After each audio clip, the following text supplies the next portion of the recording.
Ladies and gentlemen, numerous publications have acknowledged, this is really hilarious, numerous publications have acknowledged that President Trump has won the impeachment issue. This is so amusing because whenever Democrats engage in trying to undermine, disparage, demean, denigrate Trump, they do so from this lofty platform, as if they're trying to defend the Constitution and defend the honor of the Republic. And everyone laughs at them. And this is why, well, Clinton's going to run again, and she's going to win the Democratic nomination and lose to Trump. I don't care when it happens. I don't care how it happens. I don't care. It ain't going to be Biden. We all know that. But they tried to impeach Trump under the fabricated, absurd notion that Trump was so worried about Biden that he tried to ask the Ukraine to investigate him. That's a bunch of nonsense. President Zelensky stated there was no pressure. Marie Yovanovitch, impeachment witness, stated that, of course, there were conflicts of interest that President Obama's administration informed her of in the form of talking points. There's no evidence that Trump withheld aid because he was so worried about Biden. In fact, Schumer has new emails now that prove nothing. They're weak, and it just basically the email basically says that he wanted to withhold assistance for the same reason that Biden apparently forced the Ukraine to fire a prosecutor, which was corruption. Trump didn't want hundreds of millions of dollars to go into the pockets of oligarchs or politicians. It really doesn't matter if Democrats believe that or not. That's irrelevant. You have to prove it. So when it's like 85 donors giving $156 million into the Clinton Foundation and then meeting with Clinton, you get liberal publications saying, well, you can't prove anything. She met with more than 85 people. Yeah, that's not the point.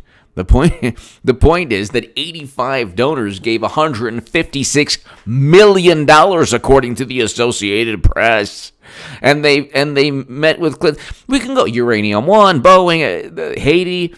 My God Almighty. Anyway, they'll connect the dots with Trump. They won't with Clinton. But anyway, Politico. What new level would you contemplate? Democrats fret over post-impeachment Trump.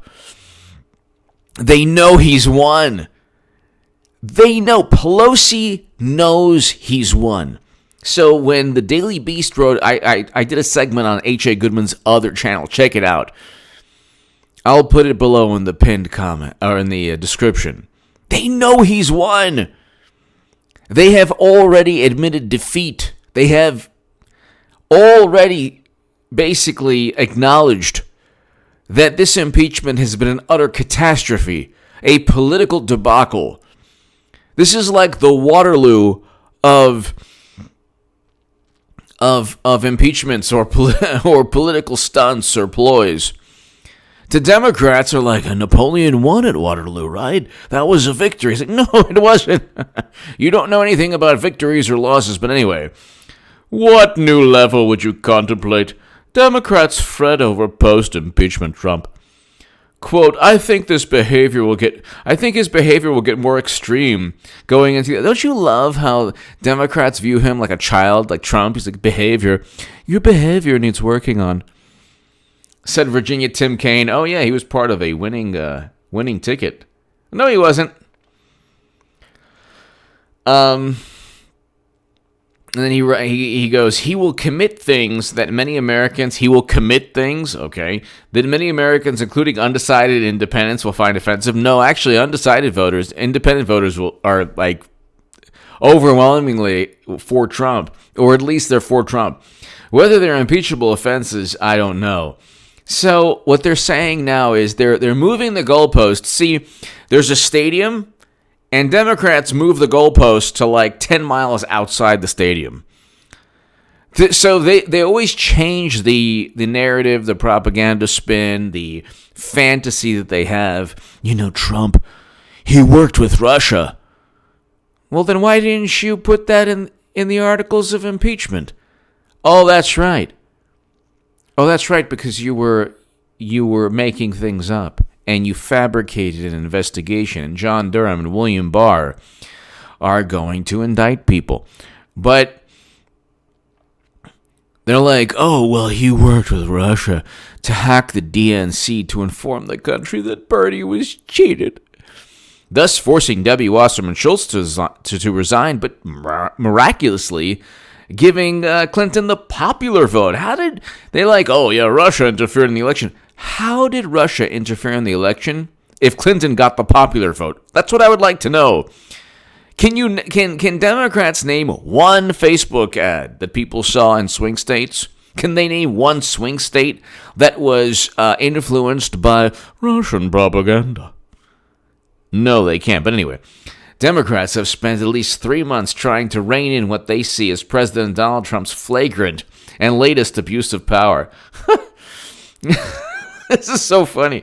But they concede it's not likely to work. Yeah.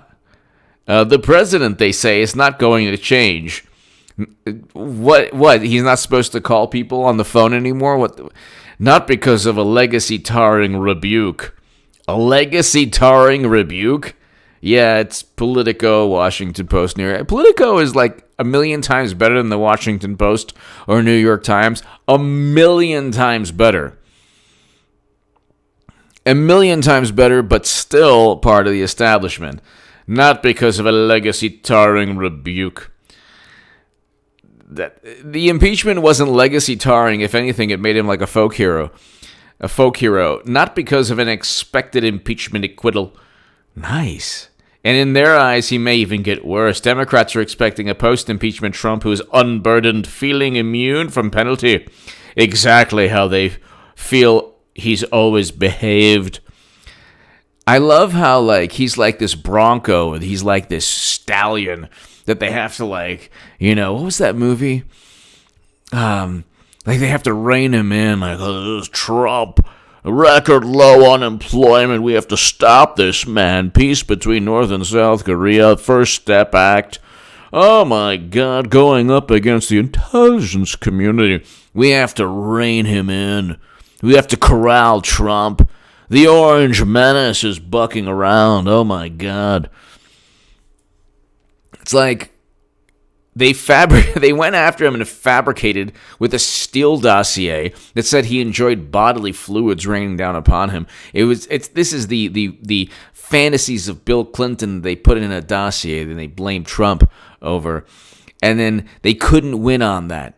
So they got Strzok and McCabe and Clapper and Brennan and Comey and Kleinsmith and all of these people, and they couldn't get him.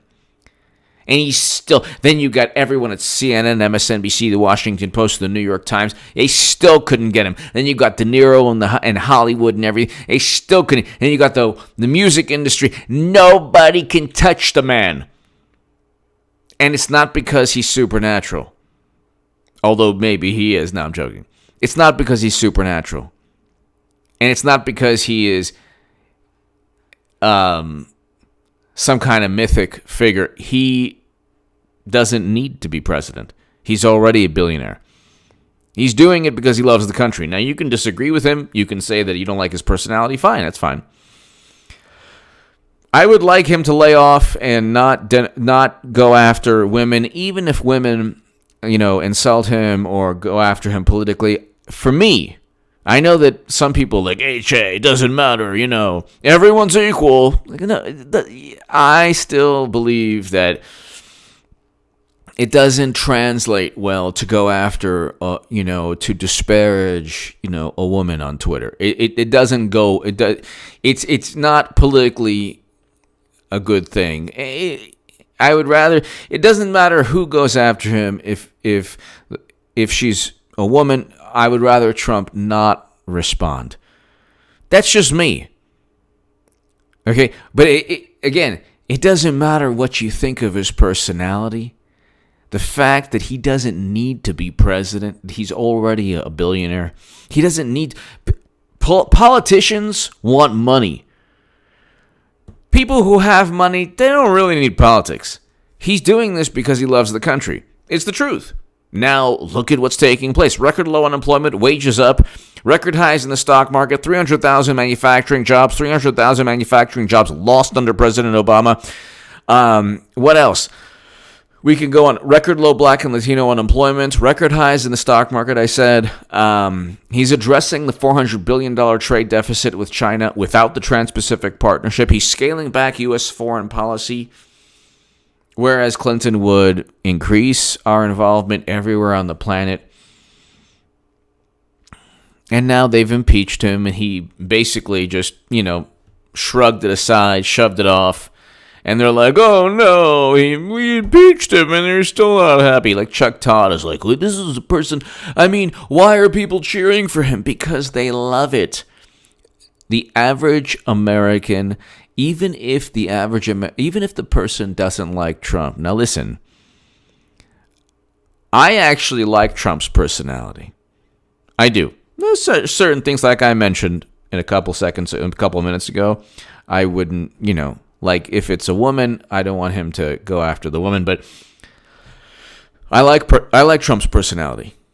I do, because he goes after the establishment. I love it. And then when the establishment pretends to be holier than thou, I find that hilarious. And then when the establishment that just loves to twist and to manipulate and to disparage and to just eviscerate and to tarnish the establishment with the media and the intelligence chiefs, the corrupt, intelligence chiefs in Hollywood. It's like this cauldron of nasty goo. They're like, oh, Trump, his behavior is so belligerent. And Trump just goes after them. They're powerless to do anything. I think that the average American likes that, because they have to. Most people don't beat around, the bush. Most people are pretty straightforward. Most people. Well, maybe not, but a great many Americans are really straightforward. Trump is straightforward. He's not like President Obama, who drinks Flint water and said, oh, yeah, by the way, this was filtered water, Nobody buys that. He drank Flint water when it was poisonous still, and he said it was safe to drink. That's a shameful publicity stunt, a ploy, and an immoral one at that. But don't expect Democrats to bring it up. And how about destroying Libya with a failed NATO intervention? Worse than anything President Obama ever did. The height of the whole notion of supremacy, all that. Again, Democrats are the most insidious type of political entity. Anyway, quote, I think his behavior will get even more extreme going into the election. Virginia Senator Tim Kaine, the 2016 vice presidential nominee, he will commit things that many Americans, including undecided independents, will find offensive. Most Americans don't care about Trump being offensive. They love it. Yet what Democrats see as noxious, base-pleasing agitation, Republicans see as a president fighting for his priorities, refusing to let a Washington rattled by his unconventional behavior stop him. And impeachment, of course, is a rarity in American politics. Okay, so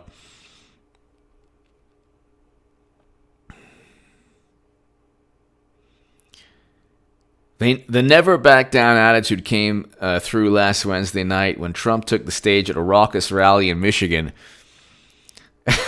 as the House was voting to impeach him. In addition to the expected lashing of his current Democratic opponents, Trump went after Michigan. Okay, so here we go. Okay. They can't get him. And everything, he's a different kind of character, let's face it. And I don't know, set up and seeking to find the right phrasing, but I think that he's I've said, folks like his economic policies. Let me just make sure. Anyway, look.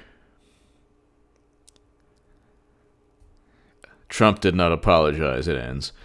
Look, Politico and the Daily Beast basically bolstered I did a segment on the Daily Beast article on H.A. Goodman's other channel. Look, they've already admitted defeat. Pelosi has already admitted defeat. This has been another debacle for Democrats.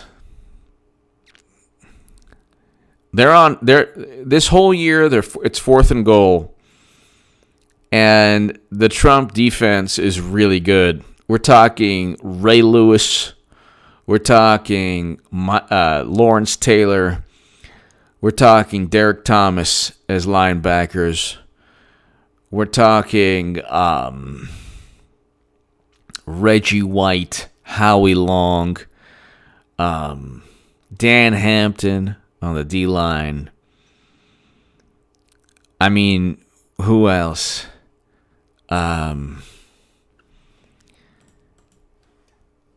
We're talking, let's see.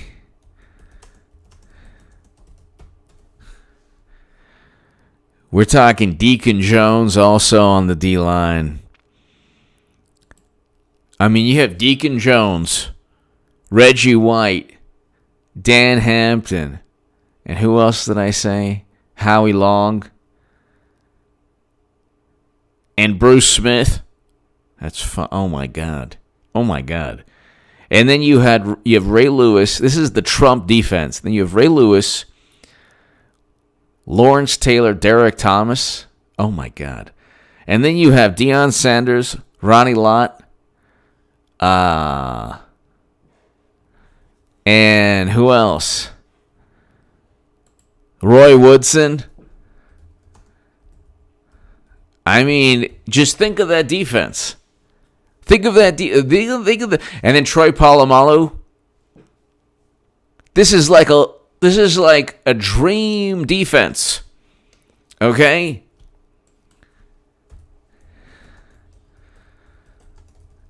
I mean, so anyway, you know where I'm going. It's fourth and goal, Democrats, for this whole year. And they're going up against this legendary defense. Okay? And then add in Mean Joe Green. Okay? On the D-line. All right?